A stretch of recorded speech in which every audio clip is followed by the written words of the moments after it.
Bismillahirrahmanirrahim. Assalamualaikum warahmatullahi wabarakatuh. Waalaikumsalam warahmatullahi wabarakatuh. Bismillah wassalatu ala rasulillah. La haula wa la quwwata illa billah. Rabbi shrah li sadri wa yassir li amri wahlul 'uqdatam min lisani yafqahu qawli waj'al li waziran min ahli, amma ba'd. Bapak, Ibu, para sepuh ini sepuh, khususnya Dauka Imka, para dokter yang dimuliakan Allah Subhanahu wa taala. Kembali Allah Subhanahu wa taala memberi kesempatan kepada kita untuk membuka lembaran demi lembaran firman-firman sucinya dan memberi kesempatan kepada kita untuk membaca hadis-hadis kekasihnya yang ditafsirkan oleh para sahabat, oleh para tabi'in dan para alim ulama. Lalu perlahan kita untuk membacanya, melafalkannya, menghafalkannya bahkan, dan pelan-pelan kita bisa mengamalkannya. Agar sisa hidup yang kita miliki betul-betul isinya cahaya, betul-betul isinya rahmat, betul-betul isinya berkah. Apalagi saat ini kita ada di bulan Zulqa'dah, satu dari 4 bulan yang Allah muliakan. Dalam Al-Quran, 4 bulan yang Allah muliakan ini istilahnya adalah ad-dinul qayyim, agama yang kokoh, atau di mana Allah menyegel tabiat kita, menyegel kebiasaan kita, tradisi kita. Kita sering mendengar bahwa dalam hadis Nabi yang sahih riwayat Muslim, Allah akan mewafatkan kita itu sesuai dengan tradisinya. Saya sedikit tergelitik ya, dan kita ikut berbelasungkawa dengan Pak Ridwan Kamil yang putranya wafat di Sungai Are di Swiss begitu. Ternyata beliau itu punya lisensi seorang diving. Ya, jadi beliau berenang itu bukan antah berantah, artinya memang beliau punya sertifikat ya sebagai seorang profesional untuk berenang. Saya ingat hadis Nabi bahwa orang akan diwafatkan dengan tradisinya begitu. Bapak Ibu ya. Jadi insya Allah yang biasa mengaji wafatnya sedang membaca Quran. Yang biasa sholat wafatnya sedang ruku, sedang sujud. Begitu ya. Yang biasa tahajud insya Allah wafatnya sedang qiyamul lail. Yang sedang puasa insya Allah wafatnya sedang puasa. Yang sedang sedekah wafatnya ketika sedekah. Pun sebaliknya yang biasa ngedugem wafatnya lagi ngedugem. Ya, yang biasa berbuat maksiat wafatnya sedang maksiat. Nauzubillahi min dzalik. Nah, membangun tradisi itu inilah bulannya, istilahnya ad-dinul qayyim. Ya. Nah, kata ad-dinul qayyim itu dalam Al-Qur'an itu diulang di 2 surat. Satu At-Taubah 36. Inna iddatash syuhuri 'indallahi 12 syahran fi kitabillah yauma khalaqas samawati wal arda minha 4 hurum dzalika ad-dinul qayyim fala tadhlimu fihinna anfusakum وقاتلوا المشركين كافة كما يقاتلونكم كافة واعلموا أن الله مع المتقين. Sesungguhnya siapa yang akan menerjemahkan, silakan. Bismillahirrahmanirrahim. Sesungguhnya jumlah bulan menurut Allah ialah 12 bulan. Sebagaimana dalam ketetapan Allah pada waktu Dia menciptakan langit dan bumi. Di antaranya ada 4 bulan haram. Itulah ketetapan agama yang lurus. Maka janganlah kamu menzalimi dirimu dalam bulan yang 4 itu. Dan perangilah kaum musyrikin semuanya, sebagaimana mereka pun memerangi kamu semuanya. Dan ketahuilah bahwa Allah beserta orang-orang yang takwa. Shadaqallahul azim. Nah, di situ ad-dinul qayyim itulah ketetapan Allah ya. Di 4 bulan itu. Karena itu kalian jangan berbuat zalim. Artinya apa? Ini bulan Allah menstempel tradisi kita, tabiat kita. Maka bangunlah tabiat yang baik. Bangunlah amal soleh yang baik. Bangunlah kepribadian, tradisi yang baik. Kenapa? Akan ditetapkan oleh Allah nih. Kalau jadi minimal di 4 bulan ini, dimulai di bulan Zulqa'dah, kita hari ini tanggal 19, coba kita lakukan yang baik-baik. Hindari yang buruk-buruk. Kenapa? Khawatir oleh Allah ditetapkan kalau baik-baik, kalau buruk-buruk. Subhanallah. Biasalah jujur di bulan ini. Insya Allah ditetapkan oleh Allah ahli jujur. Kalau tukang bohong, ditetapkan ahli bohong. Fala tadzlimu fi anfusakum. Jangan berbuat zalim. Jangan berbuat maksiat. Jangan berbuat khianat. Jangan berbuat culas. Kenapa? Khawatir ditetapkan oleh Allah culas. Yang kedua, ad-dinul qayyim itu ada dalam surat Ar-Rum ayat 30.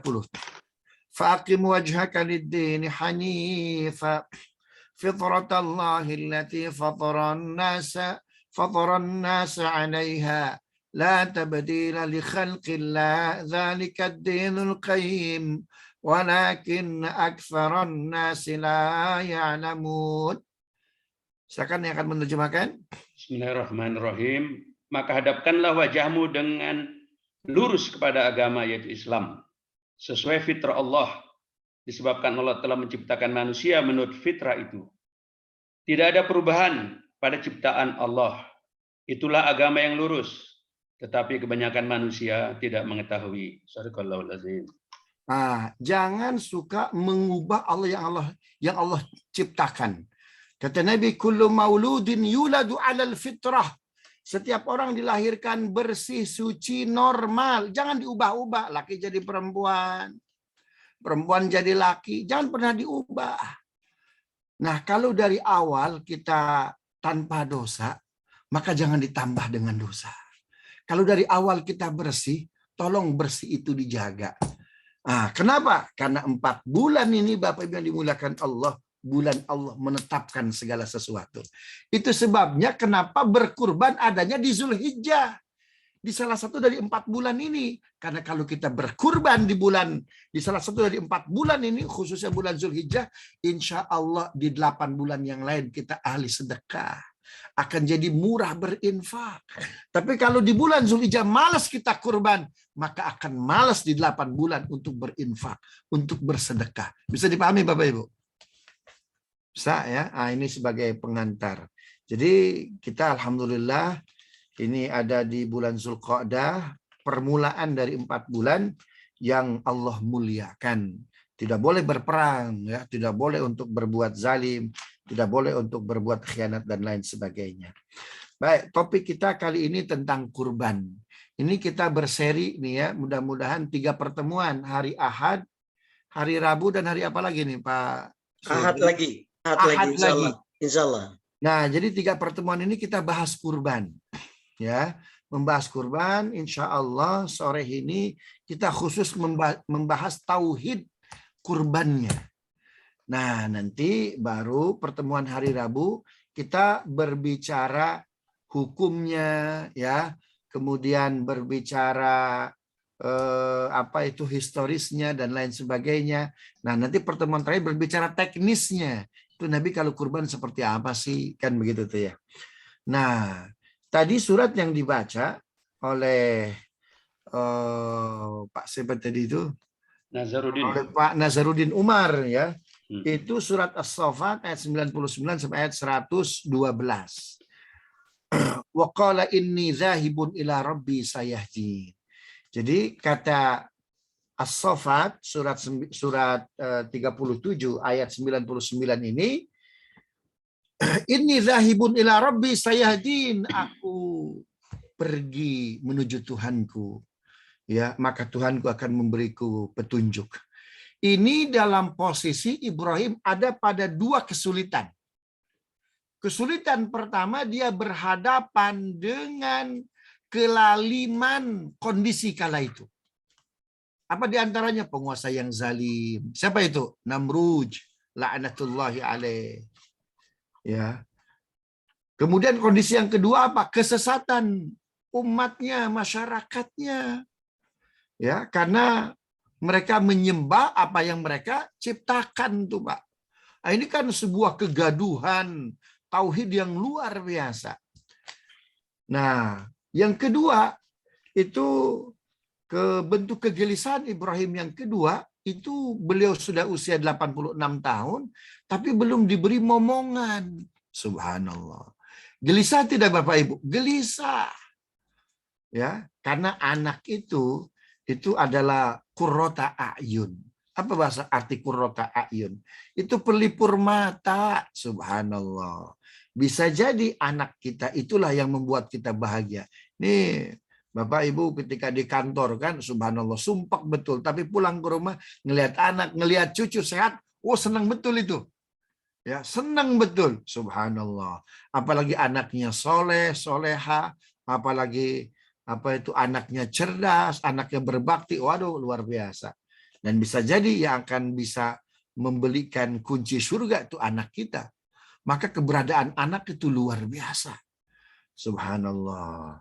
Sampai seorang Ibrahim ya usia sudah lanjut itu berdoa. Ya Allah, Robbi habli minas solihin. Ya Allah, beri aku anak yang saleh. Nah, dalam kondisi dia kegelisahan yang pertama, berhadapan dengan penguasa yang zalim, berhadapan dengan kondisi kesesatan yang luar biasa.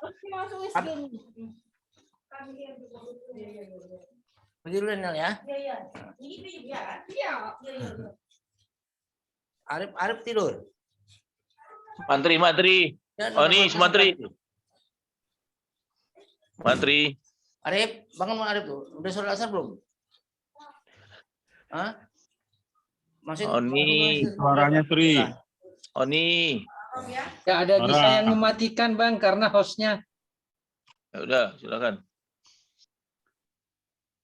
Baik. Nah, jadi Ibrahim alaihissalam itu berada pada dua kegelisahan. Kegelisahan eksternal, yaitu dia berhadapan dengan penguasa yang zalim, berhadapan dengan kondisi kesesatan, ya.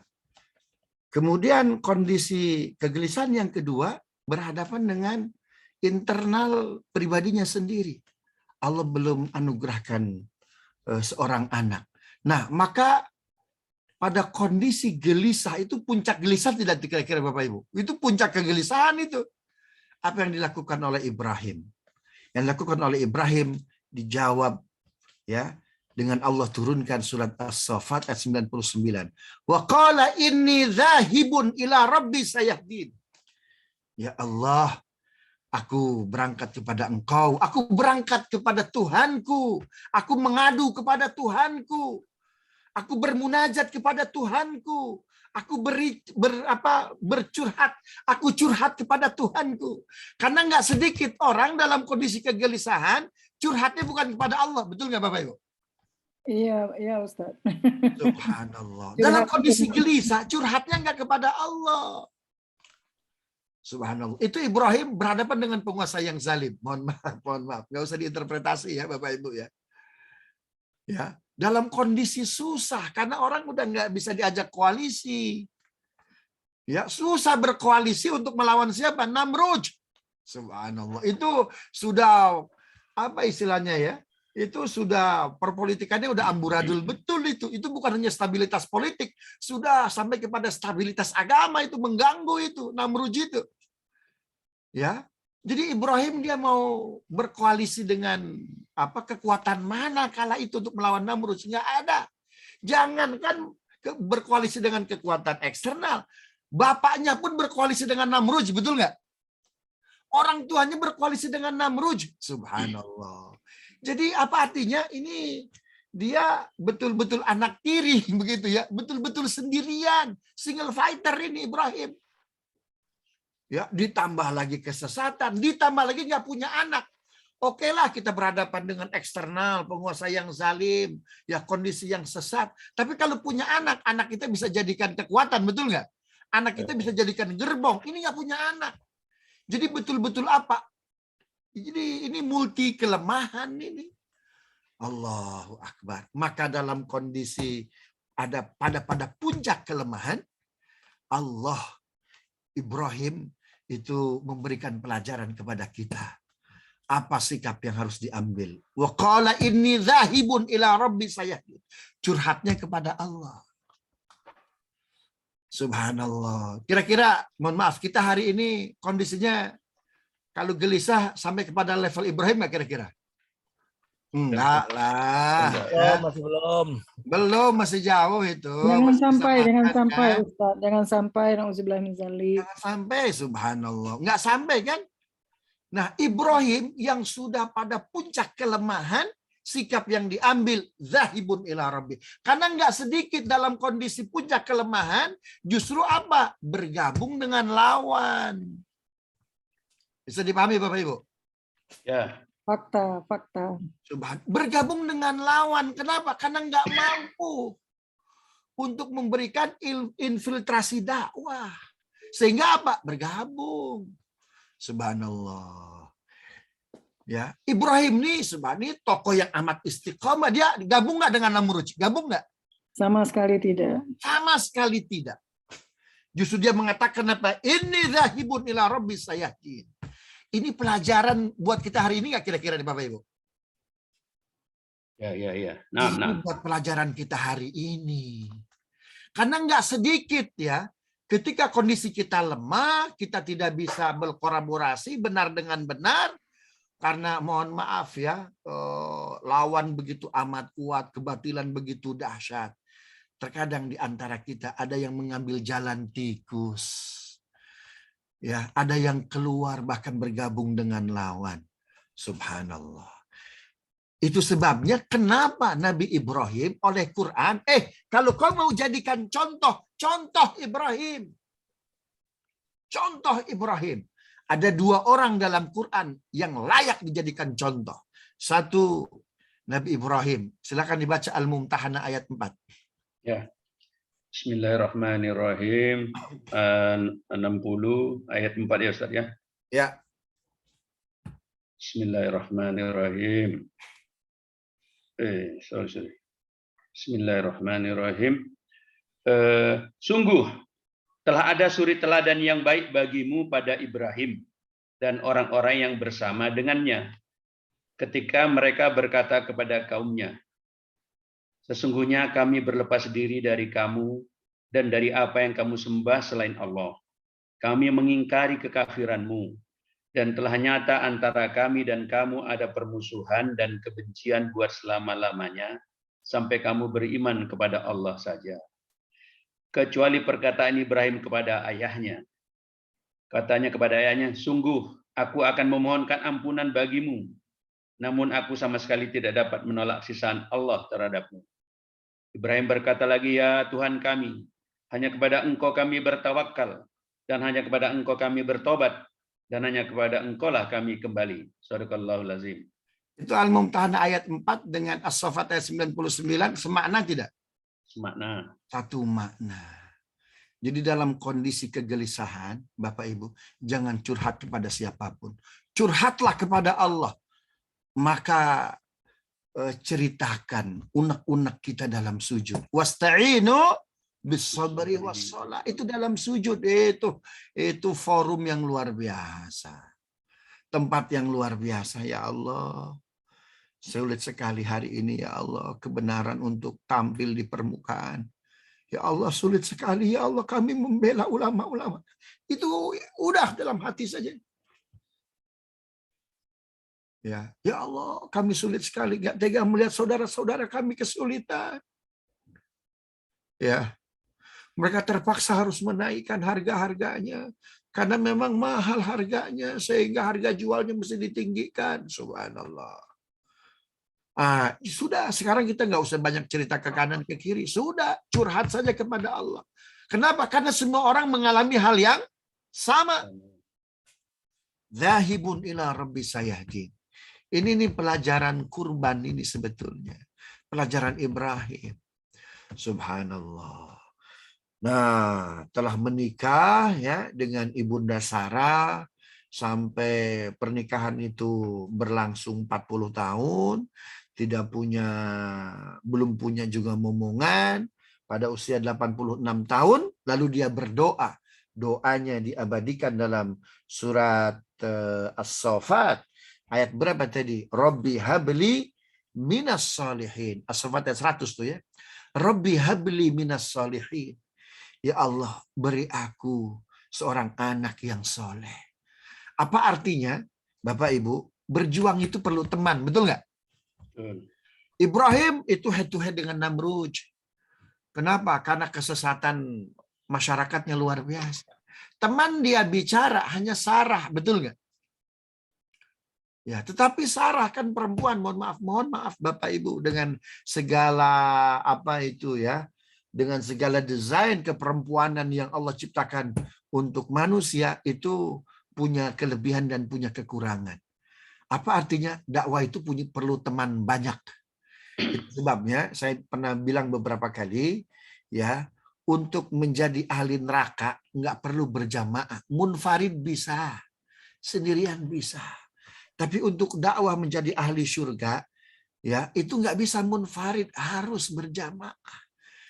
Jadi sebetulnya Ibrahim alaihissalam bukan sekedar keinginan seorang ayah yang punya anak, ya bukan sekedar keinginan insaniahnya, tetapi ini keinginan dakwah. Karena siapa tahu kalau aku punya putra, berarti tambah apa nih? Tambah peluru, tambah teman, tambah pasukan, kan begitu, tambah sahabat. Makanya kalimatnya apa? Robbi habli minas solihin. Ini menjadi pelajaran bagi kita Bapak Ibu. Kalau belum punya anak, jangan sekedar ingin punya anak. Tambahkan doanya, ya Allah aku pengen punya anak yang soleh. Bukan begini, Robbi habli, apa itu? Minas sibyan, ya Allah kasih aku anak. Nggak begitu doanya. Tapi Robbi habli minas solihin. Nggak sekedar punya anak. Subhanallah. Kan nggak sedikit di antara kita nggak punya anak, pengen punya anak. Doanya hanya sekedar pengen punya anak. Nah, Ibrahim mengajarkan kepada kita satu doa. Kalau pengen punya anak, doanya ini.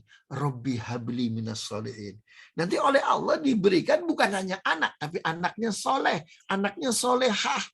Subhanallah. Boleh ini Bapak Ibu, kakek, nenek nih ya, yang belum punya cucu nih ya. Ya, atau ayah yang belum punya anak, ibu yang belum punya anak, doanya ini Robbi habli minas solihin. Doanya Quran nggak mengajarkan ini Robbi habli minas sibyan, Robbi habli minal walad, Robbi habli minal binti minal banat. Tidak.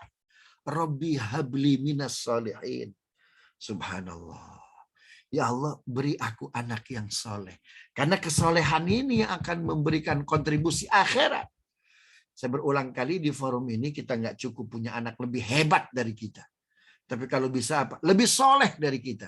Karena kehebatan anak belum tentu ada kontribusi akhirat. Kesolehan anaklah itu yang akan memberikan kontribusi akhirat yang luar biasa.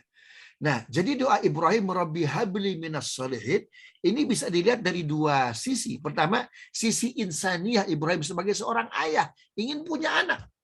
Yang kedua, sisi Ibrahim sebagai seorang nabi. Bahwa dakwah itu perlu teman. Bahwa dakwah itu perlu sahabat. Perlu kolega. Ya, perlu ikhwan. Subhanallah. Nggak bisa sendirian kita. Rabbi habli minas solihin. Ya, ternyata dijawab tidak oleh Allah. Dijawab oleh Allah. Ya, dijawab oleh Allah. Lalu singkat cerita, lahirlah siapa itu? Lahirlah Ismail alaihi salam. Ya. Lahirlah Ismail alaihi salam. Apa kata Allah Subhanahu wa taala? Fabasyarnahu bigulamin halim. Ya, lalu kami berita gembira dengan lahirnya seorang anak halim yang amat santun, yang amat penyabar. Begitu. Karena mintanya anak soleh, jawabannya apa? Gulam halim. Mungkin kalau mintanya bukan sekedar anak soleh, sekedar punya anak saja, jawabannya begini. Fabasyarnahu bigulam. Cukup sampai situ, Pak. Ya, cukup sampai situ. Tapi karena mintanya anak soleh, dijawab oleh Allah. Fabasyarnahu bigulamin halim. Maka kami bahagiakan, beri berita gembira, lahirnya seorang anak yang amat santun. Begitu tuh. Ya, jadi Bapak Ibu dibiasakan. Rabbi habli minas solihin. Rabbi habli minas solihin. Ini bagaimana kalau kita sudah punya anak? Boleh nggak kita doa ini? Boleh. Agar apa? Anak kita yang sudah lahir, mau yang masih kecil, mau yang masih remaja, mau yang sudah dewasa, atau yang sudah tua, siapa tahu solehnya belum paripurna. Maka dengan berjalannya waktu, insya Allah mudah-mudahan Allah apa itu? Allah solehkan. Ya, jadi Robbi habli minas solihin ini bukan hanya bagi mereka yang belum punya anak, bukan. Tapi yang sudah punya anak agar disolehkan. Ya, Robbi habli minas solihin. Robbi habli minas solihin. Robbi habli minas solihin. Siapa tahu lahirnya itu baru fisiknya dulu. Solehnya belakangan, ketinggalan, Pak. Ya, solehnya masih di mana itu? Masih di Jabarut. Ya, solehnya itu masih di Lauhul Mahfuz tuh, Pak. Maka kita minta, ya Allah pasangkan lahirnya dengan batinnya yang soleh. Begitu tuh. Nah, lalu usia 86 tahun ini diberikan anak seorang Ismail alaihissalam. Tapi bukan dari istri pertama memang, tapi dari istri yang berapa nih? Kedua, Istri yang kedua. Siti Hajar. Siti Hajar. Siti Hajar ini apanya Nabi Ibrahim, apanya Ibunda Sarah? Gundiknya Pembantu. itu. Gundik. Gundiknya, pembantunya Bapak Ibu. Ya, pembantunya. Jadi babysitter ini. Iya. Nah, ini istri kedua nih yang mencarikan Ibrahim atau Siti Sarah ini? Siti Sarah. Subhanallah. Bagaimana kita bahas ibu-ibu ini? Jangan. Subhanallah. Ini istri kedua nih yang mencarikan Ibunda Sarah. Padahal Ibunda Sarah itu dalam riwayat Muslim mengambil 90% kecantikan wanita dunia. Subhanallah. Ya, jadi Miss Universe itu nggak ada apa-apanya, itu berbagi di 10%. Ya, makanya ibu-ibu nggak boleh sombong. Ibu-ibu berbagi di 10%, ibu-ibu. Ya, subhanallah. Ini Ibunda Sarah, Pak. Papa nikah lagi, Pak, ya? Subhanallah. Nikahlah dengan Ibunda Hajar. Nah, lalu lahirlah Ismail. Falamma balagha ma'ahu sa'ya qala ya bunayya inni ara fil manam. Maka ketika sudah sampai usia bisa diajak bicara. Jadi ketika Ismail lahir, kemudian mimpi Ibrahim alaihissalam, ya mimpinya aku bermimpi menyembelihmu. Ini Ismail usianya sudah bisa diajak bicara, sudah bisa diajak berdialog. Kira-kira dalam ilmu apa ini? Ilmu psikologi anak, di usia Ismail berapa tahun? 4 tahunan ya. 4 tahun ya? 4 tahunan ya. Oke, ya, tepatnya itu 3 tahun 9 bulan. Ya, berarti dekat dong 4 tahunan. Dekat. Riwayatnya demikian, 3 tahun 9 bulan. 3 tahun 9 bulan. Nah, itu sudah bisa diajak bicara itu. Nak, tadi malam ayah bermimpi, inni ara fil manam anni azbahuka fanzur madza tara. Subhanallah. Tapi jawabannya ini seperti jawaban anak dewasa, betul ya? Apa jawabannya? Qala ya abatif al ma tu'mar. Ayah, lakukan yang Allah perintahkan kepada ayah. Luar biasa.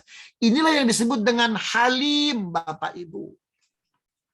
Apa itu halim? Mendahulukan perintah, ya, ketimbang melakukan alibi-alibi logika yang tidak jelas. Yang dimaksud dengan halim.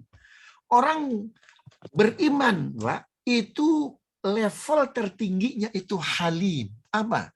Dia menerima dan meyakini. Tapi kalau beriman, ya, masih berpikir untung rugi. Nah, kalau saya sholat berjamaah dapat 27. Kalau sendirian 1. Masih berpikir pahala fikih itu. Ya, kalau saya sedekah 100.000, duit di dompet 50.000, duit di dompet 200.000, sisa 100.000. Kalau masih berpikir begitu belum halim tuh. Nah, siapakah umat Nabi yang sampai kepada level halim? Abu Bakar Siddiq. Dia sodako berapa persen? 100%. 100%. Ini dimaksud dengan halim. Halim itu menghabisi apa yang dia punya. Loh, dengan disembelihnya Ismail, berarti Ismail kan nggak punya apa-apa. Habis dia hidupnya kan. Inilah halim tuh. Puncak keimanan namanya apa? Halim. Subhanallah. Ya, puncak keimanan itu istilahnya halim. Dibungkus dalam bahasa Quran namanya agama.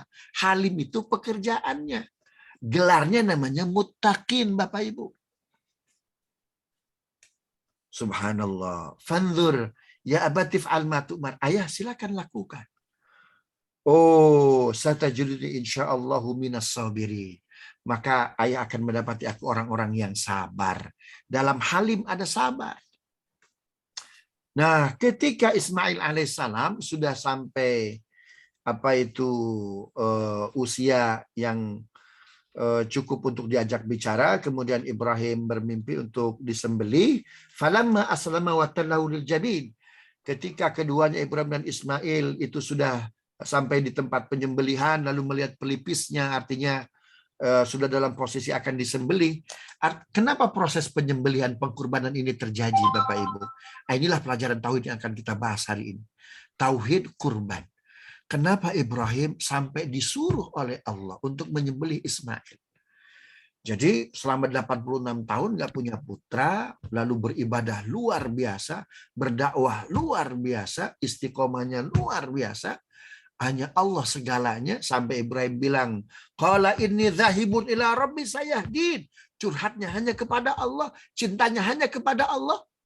Minta anak, Rabbi habli minas sholihin, sampai luar biasa. Sampai Ibrahim alaihissalam itu sholatnya 7 hari 7 malam berdiri, Pak. Kenapa? Pengen punya anak. Mintanya hanya kepada Allah. Tapi ketika lahir dari rahimnya Hajar seorang Ismail, saking sayangnya Ibrahim kepada Ismail, sholatnya sampai telat. Ibadahnya sampai telat. Maka ketika itulah dalam banyak riwayat, bisa dibaca dalam beberapa kitab tafsir, diantaranya kitab Jami'ul Bayan, Imam At-Tabari beliau mengatakan, kenapa Ibrahim sudah punya anak, ya minta bertahun-tahun pengen punya anak, sekarang sudah punya anak, harus disembelih. Ternyata ketika Ismail lahir, itu sholatnya sampai telat. Yang tadinya 7 hari cuma sanggup 3 hari. Kenapa? Kangen pengen ketemu anak, kangen pengen pegang anak. Ya. Jadi dulu rokaatnya itu nggak ditentukan. Panjang pendeknya, lamanya nggak ditentukan. Ketika belum punya anak, sholatnya 7 hari. Ketika sudah punya anak, cuma 3 hari. Coba kira-kira kita mampu nggak sholat Ibrahim itu? Waduh, berat betul 7 hari itu. Bagaimana kalau punya asam urat? Hasan ya? Berdirinya tuh bagaimana itu? Yang ditentukan oleh suhubnya Ibrahim itu bukan lamanya sholat. Bukan gerakan sholatnya. Yang ditentukan hanya satu, apa? Waktu sholatnya. Makanya ketika Al-Quran berbicara, inna sholata kanat alal mu'minina kitaban mawquta, itu sebetulnya bukan hanya untuk umat Islam. Untuk Ibrahim dan pengikutnya, suhub-suhubnya, untuk Musa, untuk Zabur, Daud, untuk Isa, ya, dan orang-orang Nasrani pengikutnya, yang ditentukan waktunya. Islam ada kelebihan yang ditentukan bukan hanya waktunya, tapi apa? Caranya, gerakannya, bacaannya. Kalau dulu nggak ada, yang ditentukan hanya apanya itu? Waktunya. Karena itu sekte dalam di Bani Israel itu bacaan sholatnya apa? Beda-beda. Makanya kata surat Al-Hasyr, la tahsabum jami'a wa qulubuhum syatta. Jangan kau sangka mereka satu padu. Itu mereka tercerai berai. Sholatnya aja beda-beda mereka. Ya, sholatnya beda-beda. Subhanallah. Ya, gerakannya juga beda-beda. Kalau kita bacaan beda, tapi gerakan sama nggak? Sama. Kan begitu. Yang beda cuma kunut nggak kunut doang, kan begitu. Ya kan, Muhammadiyah nggak kunut, NU kunut, berantem, sekarang udah damai karena sudah sama-sama tidak sholat subuh. Subhanallah. Nah, ini ketika punya Ismail lagi lucu-lucunya, sholatnya sampai telat. Allah marah. Ibrahim, siapa yang sebetulnya kau cintai? Aku atau makhlukku Ismail? Dulu sebelum kau punya Ismail, kau on time beribadah kepadaku. Tapi sekarang too late. Telat kau beribadah kepadaku. Allah itu Bapak Ibu, itu pencemburu berat. Pencemburu berat Allah itu. Subhanallah. Karena itu Allah menguji. Kalau kau betul-betul mencintai aku, buktikan. Maka datanglah wahyu mimpi tersebut. Kau sembelih Ismail. Kalau memang kau lebih mencintai aku. Subhanallah. Ujiannya berat. Jadi kalau kita ingin tahu, ujian tauhid itu berat, Bapak Ibu. Kalau kau betul mencintai aku, sembelih Ismail. Kalau bahasa ibu-ibu, istri kita, kalau papa hanya mencintai mama, ceraikan istri papa yang kedua. Kan begitu tuh. Kan begitu, Pak. Ini kan satu makna, betul nggak? Ceraikan istri papa yang kedua. Kalau papa betul-betul mencintai mama, kan begitu tuh ya. Sama itu kan. Kalau Ibrahim, kau hanya mencintai aku, sembelih Ismail. Nggak tanggung-tanggung. Subhanallah. Makanya syariat kurban, kita itu hanya menyembelih 3 juta. Hanya menyembelih kambing, hanya menyembelih domba, hanya menyembelih sapi. Ibrahim menyembelih anaknya. Subhanallah. Kita kurban, menyembelih kambing 3 juta, mikir-mikir. Subhanallah. Masih mikir-mikir 3 juta. Masih mikir-mikir itu menyembelih yang lain. Subhanallah. Ibrahim nggak tanggung-tanggung, yang disembelih anaknya. Coba kalau syariat kurban itu setiap tahun menyembelih anak. Allahu Akbar. Maka paripurna ala Islamophobia itu kan. Subhanallah. Ya, diganti oleh Allah Ismail dengan apa itu? Dengan doa, dengan domba kibas. Tapi Ibrahim, ya, dia merelasikan dulu tauhidnya, kecintaannya kepada Allah. Falamma aslama wa talau lil jabin, ya Rabb, engkau lebih aku cintai. Subhanallah. Maka Ibrahim alaihissalam itu membawa Ismail itu kemana Bapak Ibu? Ke sebuah tempat yang hari ini kita sebut sebagai apa itu? Jumrat Aqobah. Kenapa Jumrat Aqobah? Alasannya 2. 1, karena Nabi Ibrahim ketika itu tinggalnya hari ini dijadikan monumen sebuah tempat namanya Masjid Al-Khaif. Yang pernah haji, yang pernah mabit di Mina, Bapak Ibu, itu ada Masjid Al-Khaif. Pernah sholat di sana nggak? Belum. Bisa, tapi lihat. Masjid Al-Khaif itu tendanya Nabi Ibrahim. Ya, itu tendanya Nabi Ibrahim. Jadi ini posisinya di mana ini? Posisinya di Mekah. Berarti ketika menikah dengan siapa ini? Dengan Ibunda Hajar, lalu lahir Ismail, itu sunnatullahnya Ibrahim langsung membawa istri kedua dan anaknya pindah ke kota Mekah. Tidak satu kota, apalagi satu rumah. Begitu tuh ya. Maka sunnahnya begitu. Awas bapak-bapak, saya nggak mengadvise nih, bukan ya. Kalau bisa jangan di satu rumah kan. Nah, kalau bisa jangan di satu kotakan. Saya nggak tahu nih. Ini kayaknya hari Rabu ibu-ibu nggak banyak yang hadir kayaknya nih. Subhanallah. Jadi sunnatullahnya begitu. Itu Ibrahim langsung bawa Hajar, langsung bawa Ismail dari mana? Dari Gaza. Dari Palestina pindah ke mana itu? Pindah ke kota Makkah. Menggunakan apa? Menggunakan buruk. Menggunakan buruk. Buruk yang nanti akan dipakai oleh Nabi kita Muhammad Sallallahu Alaihi Wasallam untuk Isra dan Mi'raj. Jadi buruk itu pernah digunakan oleh siapa itu? Ibrahim alaihissalam. Oh, naik itu. Istrinya di tengah, anaknya di mana itu? Anaknya di depan. Waduh, subhanallah. Dari Palestina menuju Mekah. Sampai di atas apa itu langit kota Madinah, kota Yathrib. Kata Ibunda Hajar, Pak, itu kayaknya di bawah banyak kurma itu. Bagaimana kalau kita transit dulu makan kurma? Urusan kita belum selesai. Jangan mampir-mampir dulu. Nah, kalau haji, Bapak Ibu, harusnya begitu. Haji belum selesai, jangan dulu belanja. Ini haji belum selesai. Waduh, berapa paket udah sampai ke tanah air itu. Subhanallah. Harusnya begitu tuh. Itu dilarang itu oleh Ibrahim. Tidak, kita belum selesai urusan. Maka itu buruk nggak disuruh landing dulu. Ya, nggak disuruh landing, kemudian transit, transfer, nggak. Tapi langsung. Direct ke mana? Direct ke Mekah. Lalu dilihat ternyata ada cahaya. Nih, dari Baitullah. Karena kan Ka'bah belum ada dindingnya, betul nggak? Yang ada apanya itu? Ka'bah itu. Yang ada itu adalah sinarnya. Yang ada fondasinya. Siapa yang bikin fondasi Ka'bah? Adam alaihissalam.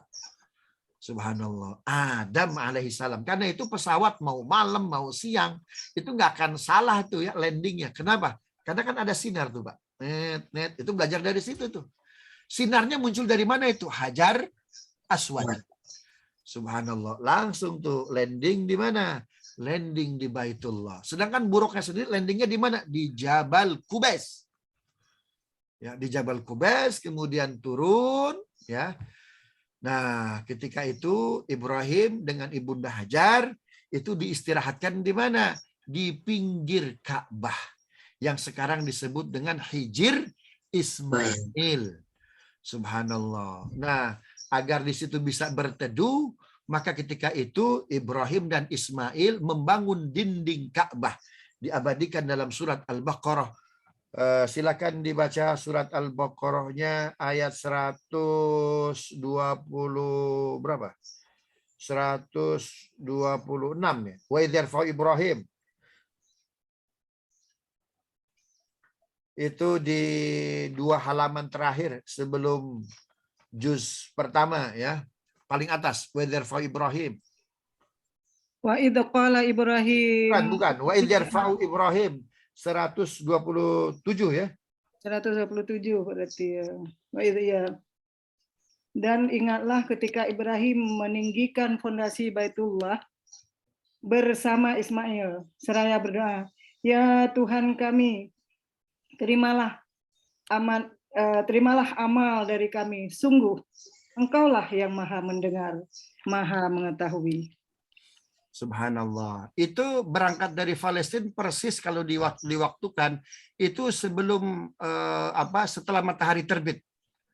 Ya. Jadi setelah matahari terbit, kemudian Ibrahim alaihissalam sholat ya. Nah, lalu Ibrahim membawa keluarganya dengan buruk itu sampai itu pas waktu duha, Bapak Ibu. Kalau kita baca rinci riwayatnya dari Palestina ke mana? Dari Palestina ke Mekah itu sampainya waktu duha. Berarti cepat nggak tuh? Cepat tuh Pak tuh. Ya. Di sana waktu syuruk, ya. Ini sampai waktu duha. Berapa menit tuh? Syuruk tuh. Beberapa menit aja itu. Ada sekitar 10 menit ya. Iya. Ada sekitar 10 menit. 15 menit paling lama. Nah, tapi nanti ada orang yang akan lebih cepat. Ya, ada orang yang lebih cepat itu dari Palestina ke Mekah, yaitu nanti dari Mekah ke Palestina. Siapakah beliau? Rasulullah Sallallahu Alaihi Wasallam.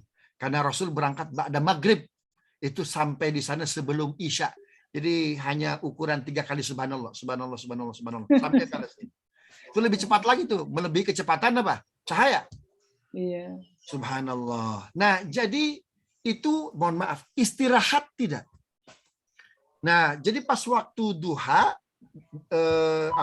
sampai di mana? Sampai di Baitullah, sampai di pinggir Ka'bah ya. Kemudian Ibrahim alaihissalam itu sholat 8 rakaat. Karena itu Bapak Ibu memang kalau dalam kondisi longgar silakan sholat di Hijr Ismail. Duha berapa rakaat tuh? 8 rakaat. Tapi memang nggak ada riwayat disebut sholat duha, sholat saja. Ya, sholat saja. Nah, memang banyak beberapa perawi mengatakan ya ukuran kalau sekarang ini ukuran ukuran sholat duha 4 kali salam. Ya, dengan membaca walau anna ya kalau Nabi kan kalau sholat duha di Masjidil Haram ayat yang dibaca rakaat pertama walau anna ahlal qura amanu wattaqau la fatahna alaihim barakatim minas sama'i wal ardi walakin kadzabu fa akhadnahum bima kanu yaksibun. Ali Imran ayat berapa tuh? Walau anna ahlal qura amanu wattaqau la fatahna alaihim barakatim minas sama'i wal ardi walakin kadzabu fa akhadnahum bima kanu yaksibun. Ayat 96. Silakan yang mau baca artinya. Bismillahirrahmanirrahim. Sesungguhnya rumah ibadah pertama yang dibangun untuk manusia ialah Baitullah. Mohon maaf. Surat Al-A'raf ayat 96. Al-A'raf rakaat pertama. Surat Al-A'raf 96. 96, betul. Bismillahirrahmanirrahim. Dan sekiranya penduduk negeri beriman dan bertakwa, pasti kami akan melimpahkan kepada mereka berkah dari langit dan bumi.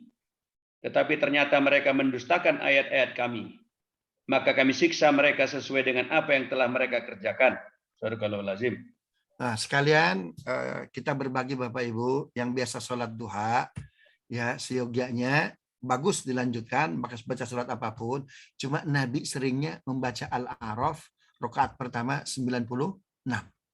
Rakaat kedua setelah Al-Fatihah Nabi membaca surat At-Talaq ayat 2 ayat 3. Wa may yattaqillaha yaj'al lahu makhraja warzuqhu min haitsu la yahtasib wa may yatawakkal 'ala Allah fahuwa hasbuh innallaha balighu amri qad ja'ala Allah likulli syai'in qadra. Silakan baca artinya. Bismillahirrahmanirrahim. Barang siapa bertakwa kepada Allah, niscaya Allah akan membukakan jalan keluar baginya. Dan Allah memberinya rezeki dari arah yang tidak disangka-sangkanya. Dan barang siapa bertawakal kepada Allah, niscaya Allah akan mencukupkan keperluannya. Sesungguhnya Allah melaksanakan urusannya. Sungguh Allah telah mengadakan ketentuan bagi setiap sesuatu. Sadaqallahul azim. Jazakallah khair Pak Khairuddin. Itu 2 ayat itu terkait rezeki semua tuh Bapak Ibu tuh. Yeah. Ya, terkait rezeki semua. Nah, Nabi Ibrahim dalam banyak riwayat itu setelah sampai waktu duha dari Palestina di Baitullah di pinggir Ka'bah, lalu sholat ya. Itu ukuran kalau sekarang nih di breakdown itu ukuran 4 kali salam. Artinya berapa rakaat tuh? 8 rakaat. Maka yang punya kesempatan nanti haji umroh, kalau haji agak berat kayaknya ya, karena orang cukup banyak begitu, apalagi umroh Ramadan cukup banyak. Kalau kloter terakhir Lempang, saya alhamdulillah kemarin kloter terakhir Ustadz. Jadi lengang banget itu di Hijri Ismail itu. Alhamdulillah. Apa aja lengang. Itu mudah-mudahan tuh kalau bisa sholat di situ tuh luar biasa itu. Nah setelah sholat 8 rakaat baru itu ya diceritakan dalam Al-Baqarah ayat berapa tadi? 197. Ya. Jadi ada istirahatnya nggak kira-kira itu? Ya. Ada istirahatnya nggak? Sampai waktu duha, lalu sholat, ya, lalu sholat. Setelah itu apa? Wa idh yarfa Ibrahimul qa'ida minal baiti wa Ismail Rabbana taqabbal minna innaka antas samiul alim. Itu langsung nggak pakai istirahat dulu. Langsung bangun apa itu? Langsung membangun Ka'bah, dinding-dindingnya. Subhanallah. Di mana posisi Nabi Ibrahim yang sekarang tempatnya menjadi maqam Ibrahim, berdirinya itu. Sedangkan itu apa itu? Tukang, kalau kita nyebutnya tukang basnya itu apa ya? Tukang kondekturnya yang membantu, ya, yang membantu tukangnya itu umur berapa tahun? Umur 4 tahun anak tuh. Subhanallah. Jadi 2 orang saja. Maka itu berapa lama mengerjakan itu Bapak Ibu yang dimuliakan Allah? Itu pengerjaannya 7 hari 7 malam. Jadi Ka'bah itu 7 hari 7 malam. Ada riwayat mengatakan 40 tapi nggak begitu kuat. Ya, ada yang mengatakan 6 hari karena sama dengan visitati ayam.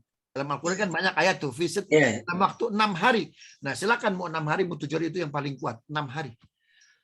Subhanallah. Nah, ketika itu dibuatlah semacam tenda ya, di mana di pinggir Ka'bah, yaitu di pojokan kedua setelah Hajar Aswad.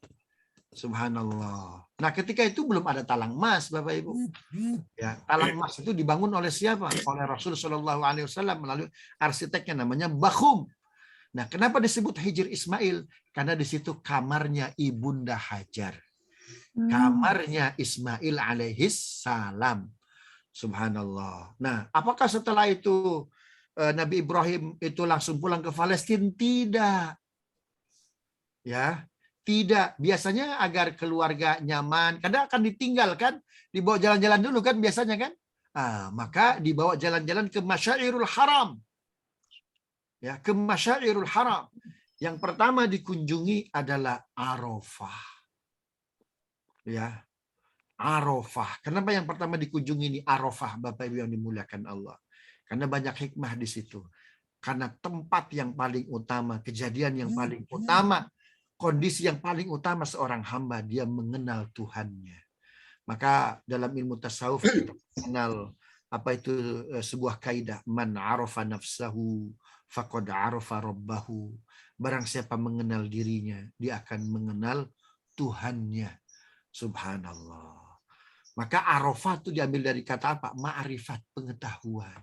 Agar orang mengenal dirinya itu seperti apa.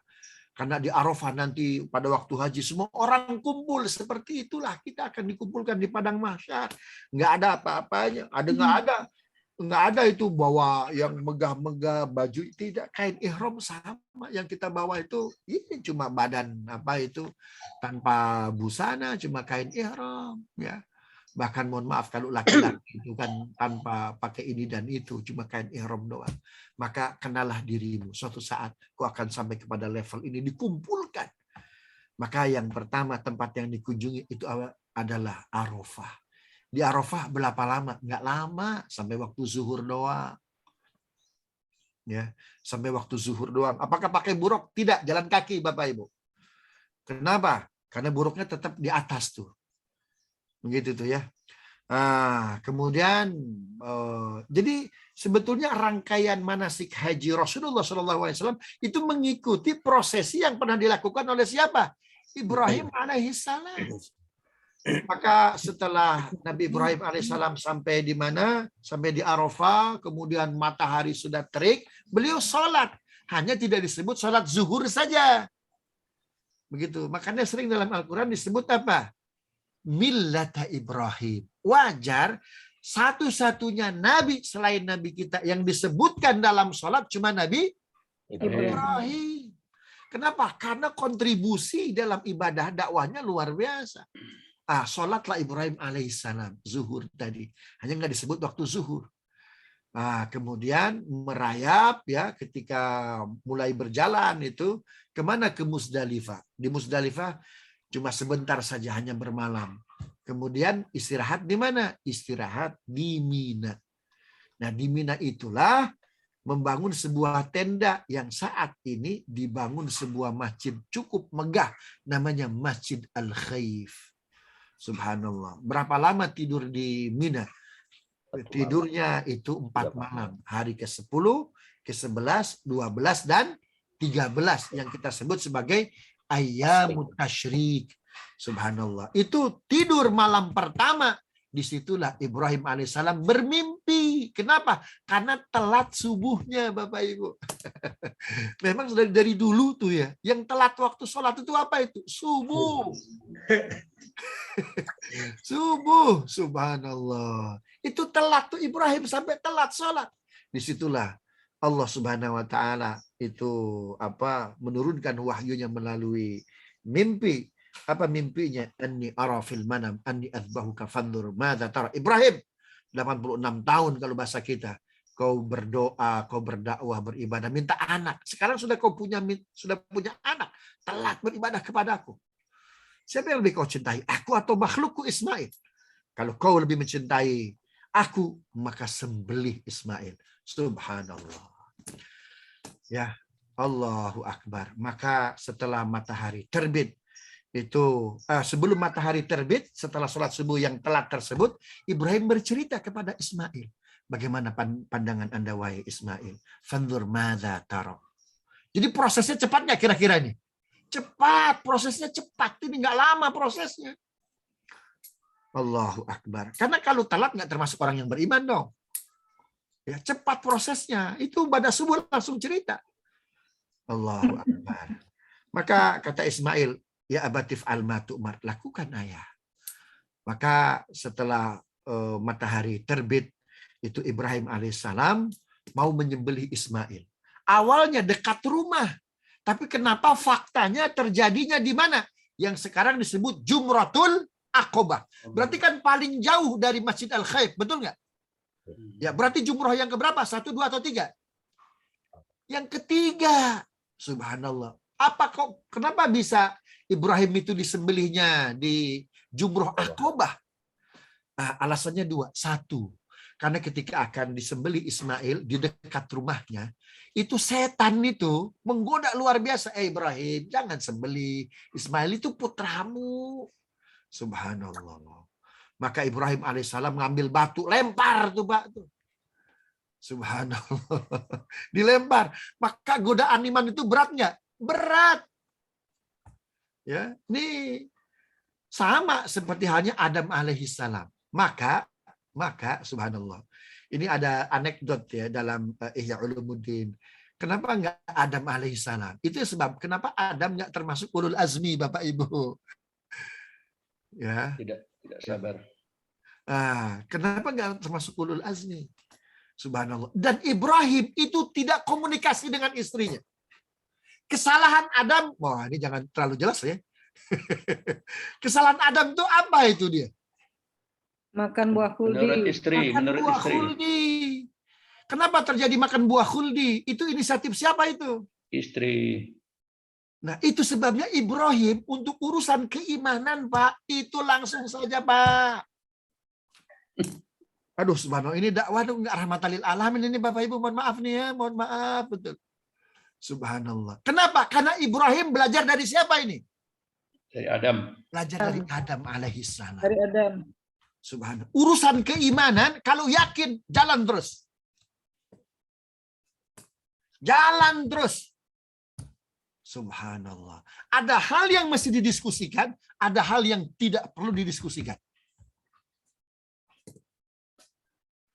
Urusan tauhid kalau didiskusikan, subhanallah. Nanti one man one vote, Pak. Khawatir nanti yang berlaku suara terbanyak. Begitu. Urusan tauhid tidak perlu didiskusikan. Tauhid itu hanya apa? Diterima dan laksanakan. Sami'na wa ata'na. Nah, itu sami'na wa ata'na. Ibrahim belajar dari Adam alaihissalam. Itu sebabnya dia nggak komunikasi itu dengan siapa? Dengan Ibu Hajar. Subhanallah. Nah, kenapa yang dipakai itu Jumratul Aqabah untuk menyembelih Ismail alaihissalam? Karena awalnya mau di dekat rumah, setan mengganggu. Ibrahim, jangan gitu. Tuh putramu cakep dia. Ya, lagi lucu-lucunya jangan dilempar batu. Ya. Kemudian pindah tempat, digoda lagi. Namanya apa ini? Jumratul Wusta. Kan begitu ya. Janganlah Ibrahim. Ini Ismail nih akan jadi orang besar dia. Kalau umurnya panjang bisa jadi presiden ya. Subhanallah. Oh, dilempar lagi batu. Subhanallah. Akhirnya sampailah ke Jumrah Aqabah, baru disembelih. Ini alasan pertama. Ya, kenapa? Karena godaan setan itu. Makanya kalau digoda setan, baca a'udzubillahi minasyaitonirrajim, nyingkir. Ya, menghindar. Yang kedua, kenapa menyembelihnya jauh dari rumah, jauh dari tenda? Agar tidak ketahuan istrinya. Karena seorang anak ketika dilukai, yang paling terluka siapa? Bapak atau ibu sebetulnya?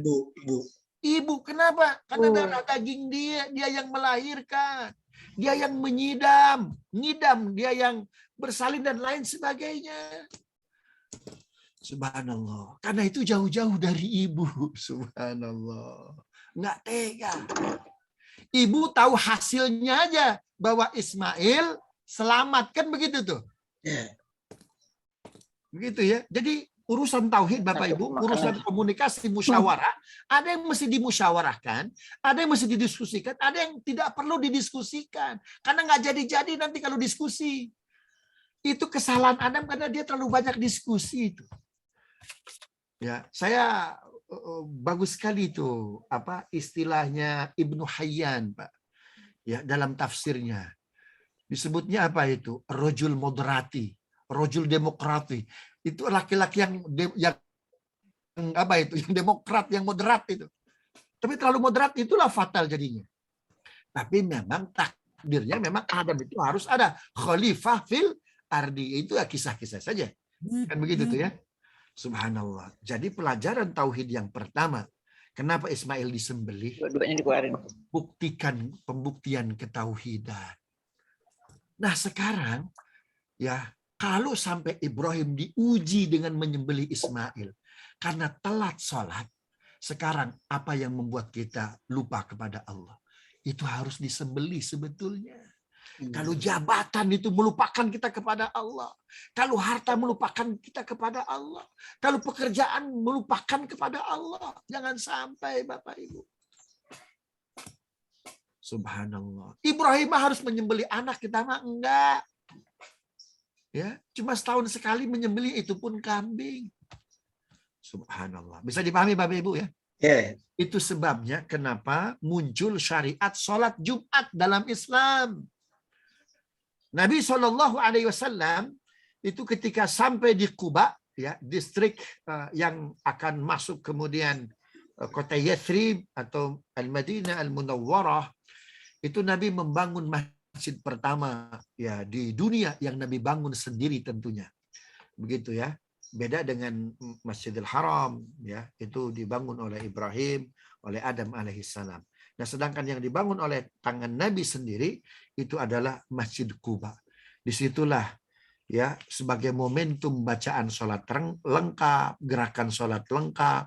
Karena sholat kan disyariatkan di Mekah, di Madinah, di Mekah. Tapi gerakannya, bacaannya belum sesempurna di mana? Di Madinah. Sempurna bacaan gerakan sholat kapan? Ketika Nabi selesai membangun Quba, Masjid Quba, dibangun selama 40 hari itu. Jadi Nabi transitnya berapa lama di Quba? 40 hari. Ya, membangun masjid itu cepat sekali prosesnya. Maka dalam 40 hari sempurnalah bacaan, sempurnalah gerakan sholat. Maka disyariatkan pertama kali sholat Jumat. Apa kata Nabi? Dalam riwayat Ibnu Majah kata Nabi, dengan sholat Jumat ini umatku tidak boleh seorang ayah menyembelih putranya seperti Ismail. Kenapa Bapak Ibu? Karena Ismail disembelih oleh ayahnya Ibrahim. Karena Ibrahim telat melakukan sholat. Dengan kita sholat Jumat seminggu sekali, kita sholat pasti di awal waktu. Betul nggak? Pasti berjamaah. Kita setiap hari belum tentu sholat di awal waktu, belum tentu sholat berjamaah. Betul nggak? Dengan kita sholat Jumat, kita sholat zuhurnya pasti di awal waktu, pasti berjamaah. Maka kalau bisa, sholat kita tuh kayak seperti sholat Jumat. Di awal waktu berjamaah. Ada nggak sholat Jumat itu menjelang asar? Nggak ada. Makanya saya menolak. Ketika MUI, gimana Ustadz? Jumat dibikin beberapa gelombang. Masih ingat nggak ketika pandemi Bapak Ibu? Ada. Kantor itu masjidnya penuh-penuh, karyawannya banyak, kan begitu ya. Ada perdebatan ya. Ada dibuat beberapa gelombang. Saya bilang, ini bertentangan dengan sunnah. Bertentangan dengan sunnah. Subhanallah. Maka sholat Jumat itu antitesis sebetulnya. Buah dari apa itu? Buah dari kurban. Karena Ibrahim telat melaksanakan sholat, maka sholat Jumat kita sholat di awal waktu, berjamaah. Ketika falamma aslama lil jabin, Ibrahim siap untuk menyembelih Ismail, ternyata apa? Ketika pisau sudah ada di atas leher, dari atas langit ada suara wanadainahu ayya Ibrahim. 104 as-Saffat. Ibrahim, Ibrahim, Ibrahim. Nabi Ibrahim melihat ke atas. Ternyata ketika melihat ke bawah, sudah bukan Ismail lagi. Tapi siapa? Domba kibas. Ibrahim, Ibrahim. Dipanggil dari arah-arah langit itu. Ketika dia lihat ke Ismail, Ismail sudah nggak ada. Seperti Bapak Ibu tahu nggak main petak umpet ya? Ternyata barangnya diambil.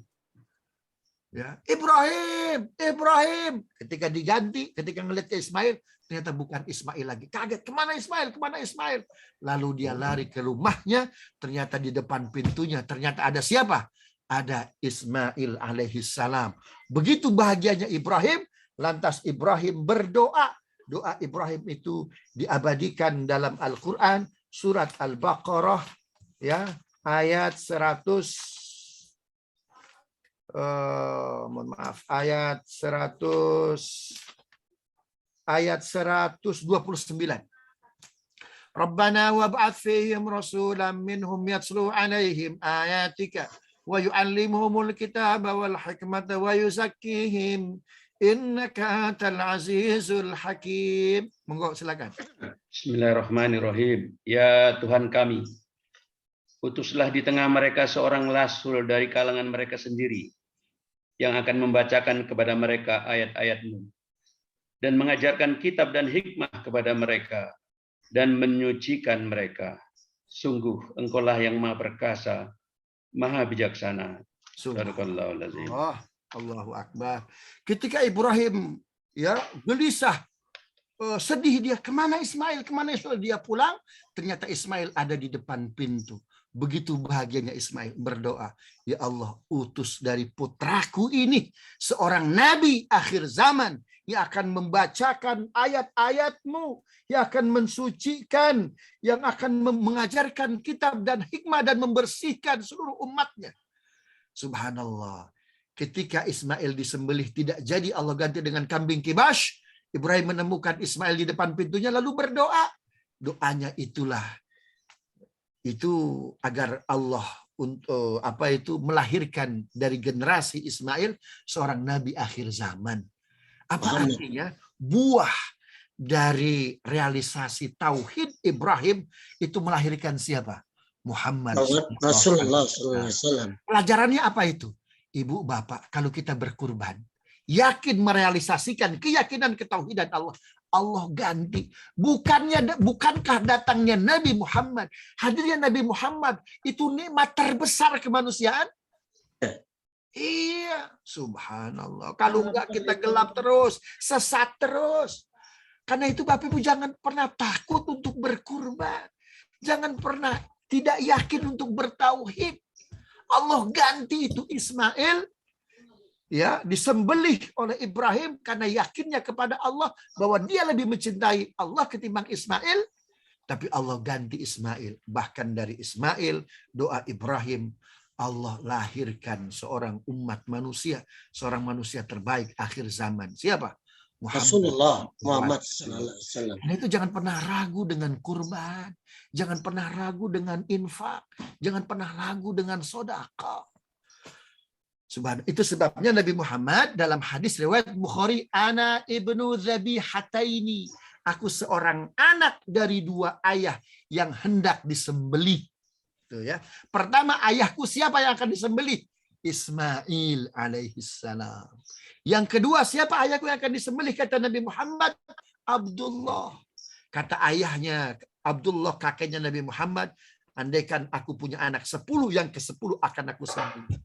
Subhanallah. Singkat cerita, ternyata yang ke-10 itu siapa? Abdullah. Lantas para tokoh, jangan kau sembelih Abdullah.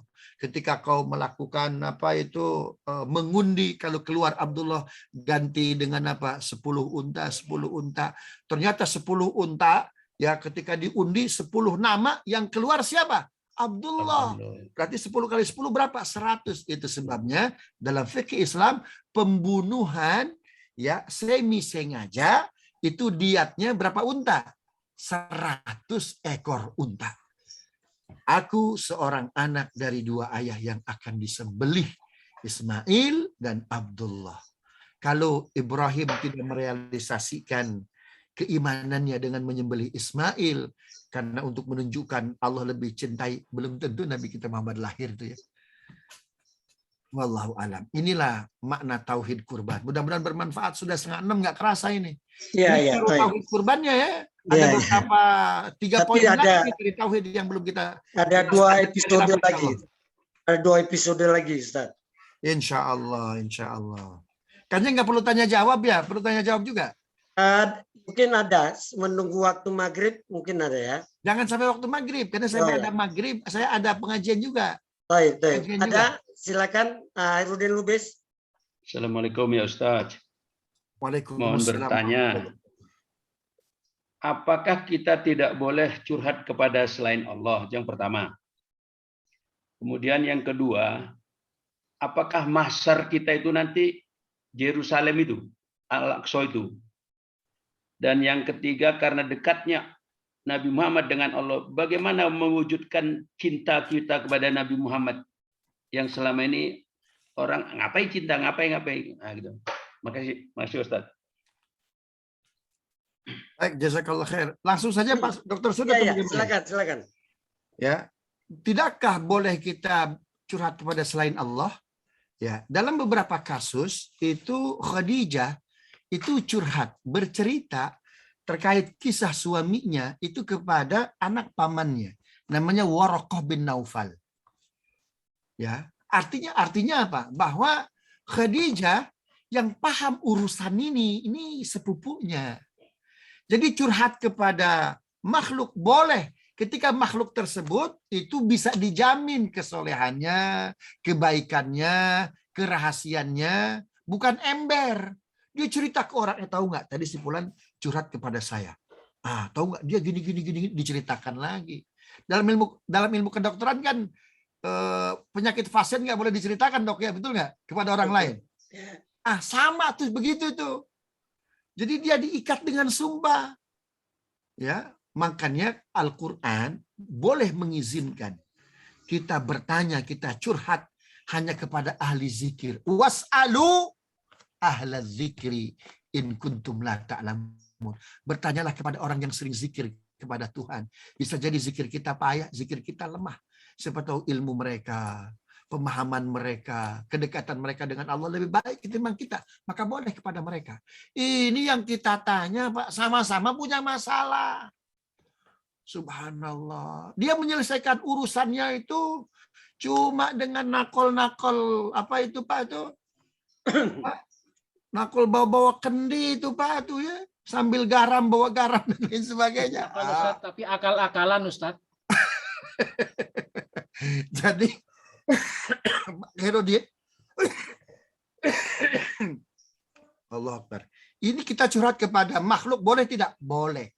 Ketika makhluk tersebut bisa dipercaya, pemahaman keagamannya seperti apa, pemahaman keilmuannya, knowledge-nya bagaimana. Begitu ya, yang pertama. Yang kedua, itu bagaimana merealisasikan cinta kita kepada Nabi Muhammad SAW. Bapak Ibu, Nabi punya istri namanya Ummu Habibah. Ayahnya Abu Sufyan. Ya, Ummu Habibah itu adiknya Muawiyah bin Abi Sufyan. Nah, Abu Sufyan itu kalau makan selalu pakai tangan kiri. Ya, nggak bisa makan pakai tangan kanan. Kenapa? Karena nggak punya jari, Bapak Ibu. Jarinya ditebas oleh Utsman, oleh siapa? Oleh Umar bin Khattab, ditebas. Kenapa? Karena Umar marah. Apa kata Abu Sufyan? Muhammad itu maniak seks. Umar marah. Siapa yang bilang tentang nabiku, tentang Muhammad demikian? Lalu dia buka serangkanya. Mana Abu Sufyan? Mana Abu Sufyan? Kenapa kamu? Langsung dikeluarkan pedangnya, ditebas lehernya, ditangkis oleh tangannya. Putuslah jari jemarinya. Subhanallah. Maka jangan pernah disalahkan dunia Islam ketika marah kepada BJP. Paham Bapak Ibu ya? Marah kepada apa tuh BJP? Barataya Janata Party itu ya. Subhanallah. Memang harus begitu. Kalau hilang giroh kita dari jiwa kita, apa kata Buya Hamka? Kasih kain? Kafan. Kasih kain kafan. Subhanallah. Kasih kain kafan. Apa kata Umar bin Khattab? Ya Rasulullah, engkau lebih aku cintai dari apapun dan siapapun kecuali diriku. Nggak bisa begitu, Umar. Kau harus mencintai aku lebih dari apapun dan siapapun, bahkan dirimu sendiri. Begitu tuh. Begitu ya, Pak Khairuddin. Yang dua apa lagi tuh? Mahsyar, apakah itu Palestina itu mahsyar nanti? Betul, ada hadis Nabi.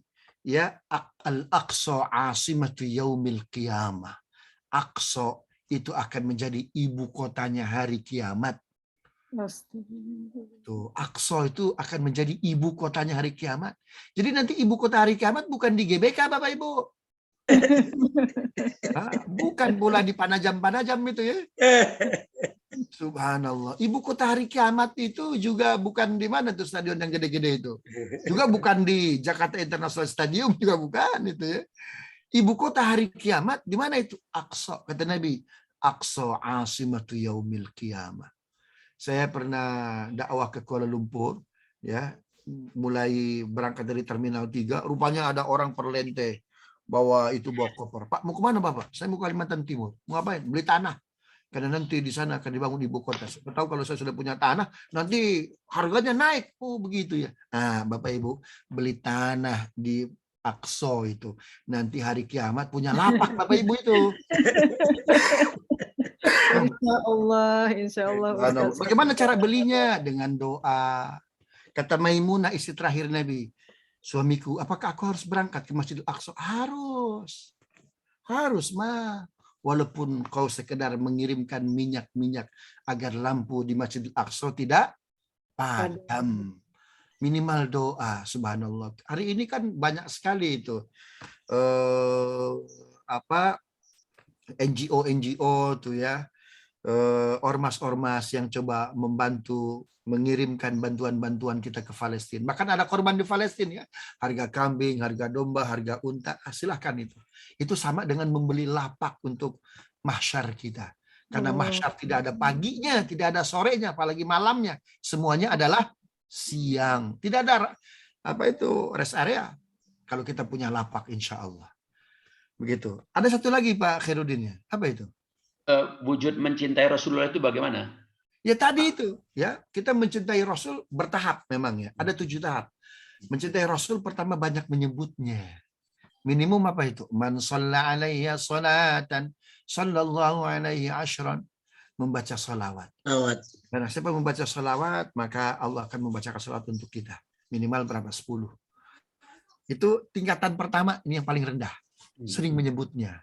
Kita kalau mencintai orang kan sering banyak menyebutnya itu kan. Yang kedua, itu mengerjakan sunnah-sunnahnya. Ini yang level yang kedua. Ya, sunnah-sunnahnya. Subhanallah. Yang ketiga, mengerjakan sunnah-sunnah terberatnya. Apa itu terberatnya? Ngurus anak yatim, tahajud, sedekah di kala susah. Subhanallah.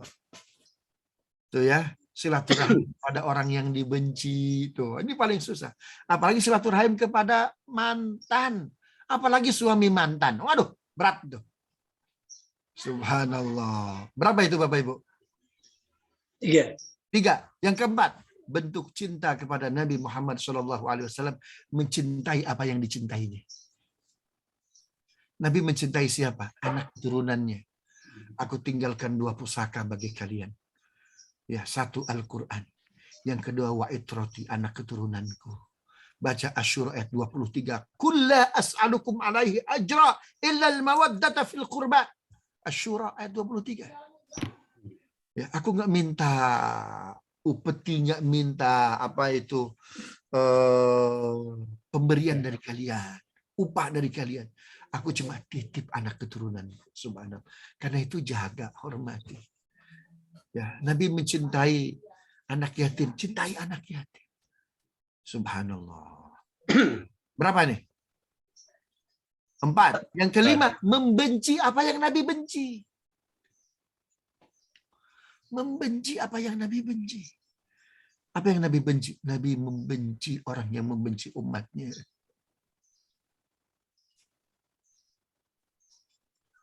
Ya. Yang kedua, apa yang Nabi benci? Orang yang berdusta atas nama dirinya. Man kadzaba alayya muta'ammidan falyatabawwa maq'adahu minan nar.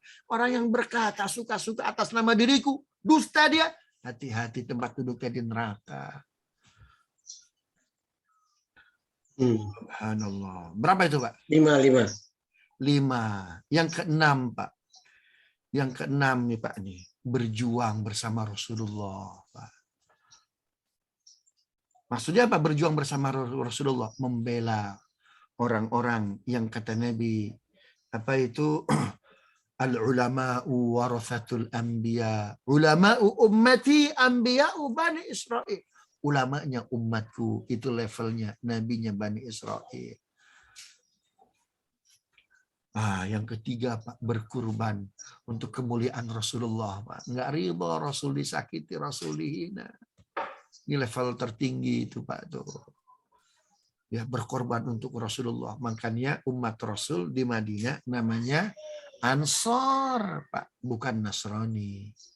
Padahal Ansor dengan Nasrani itu berasal dari satu kata yang sama. Satu etimologis, Pak. Sama-sama berasal dari Nasoro, menolong. Itu sebabnya umatnya, ya Rasulullah, kenapa umatmu disebut Ansar? Tidak Nasrani. Padahal akar yang sama, Nasoro. Nabi cerita. Nasrani itu pernah makan bareng dengan Isa ketika dijamu oleh Herodotus, Raja Herodotus menjelang maghrib Kamis malam Jumat. Ya, Isa diberikan beberapa minuman, diantaranya anggur. Dalam kristologi namanya ini jamuan terakhir. Minumlah Isa, tapi Allah mengutus Jibril. Isa, jangan kau minum, ada racun di situ. Isa tidak marah, Isa tidak sedih. Tapi yang membuat Isa sedih, Jibril. Apakah umatku yang Nasrani ini tahu bahwa dalam gelas nabinya ada racun? Kata Jibril, mohon maaf Isa, amat disayangkan mereka tahu. Subhanallah. Maka ketika itu Isa alaihissalam menyindir umatnya dengan membaca satu kalimat yang kalimat itu diabadikan oleh Al-Quran sampai hari ini. Ada surat As-Saff ayat 6. Wa idh qala Isa ibn Maryam ya bani Israila inni rasulullah ilaikum musaddiqan lima baina yadayya minat Taurati wa mubashiran bi rasuli ya'ti min ba'di ismuhu Ahmad. Silakan. Bismillahirrahmanirrahim. Surat 66 ya? Surat ya, As-Saff. As-Saff ayat 6. Ya. Bismillahirrahmanirrahim. Sungguh pada mereka itu yaitu Ibrahim dan umatnya. Bukan. Wa idh qala Isa bin Maryam. Dan ingatlah ketika Isa berkata. Surat 61 ayat 6. Hah? Surat 61 ayat 6. Oh, 61 ayat 6. Ya, bismillahirrahmanirrahim. Inilah laqad kana lakum fihim. Bukan. Wa idh qala Isa bin Maryam. Bukan Pak Khairuddin. Ayat berapa? Ayat 6. Dan ingatlah ketika Isa putra Maryam berkata, wahai Bani Israel, sesungguhnya aku utusan Allah kepadamu yang membenarkan kitab yang turun sebelumku, yaitu Taurat, dan memberikan kabar gembira dengan seorang rasul yang akan datang setelahku, yang namanya Ahmad atau Muhammad. Namun ketika rasul itu datang kepada mereka dengan membawa bukti-bukti yang nyata, mereka berkata, ini adalah sihir yang nyata. Nah, di situ Isa menjelaskan akan ada nabi setelahnya namanya Ahmad. Nah, kalau Bapak Ibu membaca tafsir Bukhari, Ahmad itu punya umat namanya Ansor. Ansor itu berkorbannya, sayangnya, cintanya kepada nabinya luar biasa. Bahkan mereka mengorbankan jiwanya untuk keselamatan nabinya. Seolah-olah apa? Isa menyindir umatnya. Kalian kok diamkan saja? Padahal kalian tahu ini di gelas nabi kalian ada racunnya, diam aja kalian. Paham Bapak Ibu? Itu maksudnya. Subhanallah. Begitu Pak Khairuddin ya. Ustaz, boleh tanya satu Ustaz? Silakan. Ini saya penasaran kan waktu itu seperti Ustaz katakan sudah tahulah bahwa sepak terjang setan itu bagaimana. Jadi ketika ada mimpi Ibrahim, kenapa Ibrahim itu sangat yakin kalau itu mimpi dari Allah, bukan dari setan gitu? Subhanallah. Jawabannya kenapa Ibrahim begitu yakin? Karena sudah ada 2 riset yang dilakukan oleh Ibrahim. Riset pertama itu surat Al-An'am 76, 77, 78, 79. Siapa yang mau baca? 76. Falamma janna alaihi al-lailu ra'a kawkaba qala hadza rabbi falamma falaqa yuhibbul afilin. Pak Khairuddin. Bismillahirrahmanirrahim. Ketika malam telah menjadi gelap, Ibrahim melihat sebuah bintang, lalu dia berkata, inilah Tuhanku. Maka ketika bintang itu terbenam, Ibrahim berkata, aku tidak suka kepada yang terbenam. Lalu ketika dia melihat bulan terbit, Ibrahim berkata, inilah Tuhanku. Tetapi ketika bulan itu terbenam, dia berkata, sungguh, jika Tuhanku tidak memberi petunjuk kepadaku, pastilah aku termasuk orang-orang yang sesat. Kemudian ketika dia melihat matahari terbit, dia berkata, inilah Tuhanku, ini lebih besar. Tapi ketika matahari itu terbenam, dia berkata, wahai kaumku, sungguh, aku berlepas diri dari apa yang kamu persekutukan. Aku hadapkan wajahku kepada Allah yang menciptakan langit dan bumi. Dengan penuh kepasrahan, mengikuti agama yang benar. Dan aku bukanlah termasuk orang-orang yang musyrik. Subhanallah. Jadi riset pertama Ibrahim mencari Tuhan. Ini bintang nih. Ternyata bintang pergi. Ini bintang bukan Tuhan. Datang bulan. Nah, ini bulan. Ini mungkin Tuhan. Ternyata ketika pagi hilang bintang, bulan. Masa kok Tuhan itu on off kan begitu kan? Kemudian datang matahari di pagi hari. Wah, ini besar ini. Tapi ketika sore tenggelam, masa ada Tuhan tenggelam? Tuhan itu menenggelamkan, bukan tenggelam. Subhanallah. Maka aku berlepas diri dari itu semua. Maka disitulah dia mendapatkan Allah Subhanahu wa Ta'ala. Ini riset pertama. Riset kedua Al-Baqarah 260. 260. Wa idh qala Ibrahimu rabbi arini kaifa tuhyil mauta. Qala awalam tu'min. Qala bala walakin la tash'urun. Bismillahirrahmanirrahim. Dan ingatlah ketika Ibrahim berkata, Tuhanku, perlihatkanlah kepadaku bagaimana engkau menghidupkan orang mati. Allah berfirman, belum percayakah engkau Ibrahim?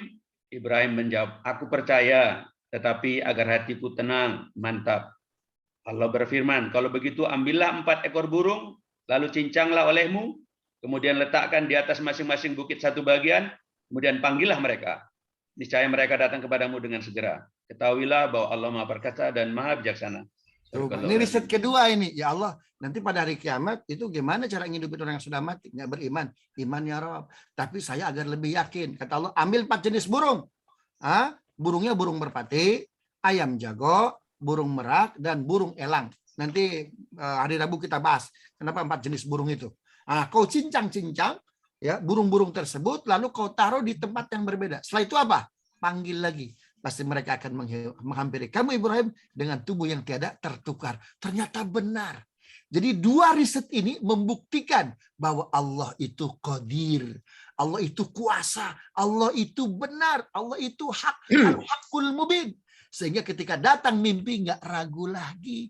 Itu sebabnya dalam Islam kenapa wahyu pertama apa? Iqra. Bacalah. Ketauhidan basisnya Bapak Ibu harus ilmu pengetahuan. Seperti Ibrahim kan melakukan 2 riset ini kan. Subhanallah. Begitu Ibu jawabannya ya. Wallahu a'lam bishawab. Baik. Alhamdulillah. Jazakallah khair Ustaz. Saya pikir waktu jualah yang memisahkan sahabat Villa dan kita konsensus maghrib di Jakarta kita akhiri ya ataupun majelis taklim Ahad ini, dan saya minta Al-Mukarram Ustaz Abdul Muttalib menutup dan membacakan doa. Ada beberapa sahabat Villa kami yang masih sakit, mohon dibacakan doa agar sahabat Villa diangkat penyakitnya ya Allah. Jadi ya Ustaz Muttalib itu. Astaghfirullahaladzim. Allahumma salli ala Sayyidina Muhammad wa ala Sayyidina Muhammad. Alhamdulillahi Rabbil Alamin. Hamdan syakirin. Hamdan na'imin. Hamdan yuafi'una kafi'u mazida. Ya Rabbana lakal hamdu wa lakal syukru kama yanbaghi li jalali wajhikal karim wa li 'azimi sultan. Ya Allah, Al-Quran yang kami baca, hadis yang kami baca, sirah Nabi yang kami sampaikan pahalanya untuk orang tua kami, guru-guru kami, keluarga kami, orang-orang yang telah berjasa dalam hidup kami, khusus yang sudah wafat mendahului kami. Jadikan pelapang kuburnya, penerang kuburnya. Bagi yang sakit, orang tua kami, keluarga kami, sahabat kami, kolega kami, orang yang berjasa dalam hidup kami, Quran, hadis yang kami baca, selama yang kami sampaikan, jadikan obat ya Allah, syifa'an linnas. Obat ya Allah. Ya Allah, Quran yang kami baca, hadis yang kami baca, jadikan hapus seluruh dosa-dosa kami. Ya, sebagai pembersih sedimen-sedimen maksiat kami. Bersihkan hati kami ya Rabb, sebagaimana Engkau membersihkan hati para anbiya, para mursalin. Ya Rabb, jadikan kami orang-orang yang istiqamah. Ajari kami ya Rabb ibadah yang benar, sujud yang terbaik, syukur yang terbaik. A'inna ala zikrika wa syukrika wa husna ibadati. Jadikan kami orang-orang yang istiqamah. Jangan tinggalkan kami ya Rabb, bimbing kami ya Rabb, sayangi kami, peluk kami ya Rabb. Rabbana atina min ladunka rahmatan wa hayyi lana min amrina rasyada. Wa sallallahu ala sayyidina Muhammadin wa ala alihi washabihi wasallam walhamdulillahi rabbil alamin. Subhanakallahumma rabbana wa bihamdika asyhadu an la ilaha illa anta astaghfiruka wa atubu ilaik. Assalamualaikum warahmatullahi wabarakatuh.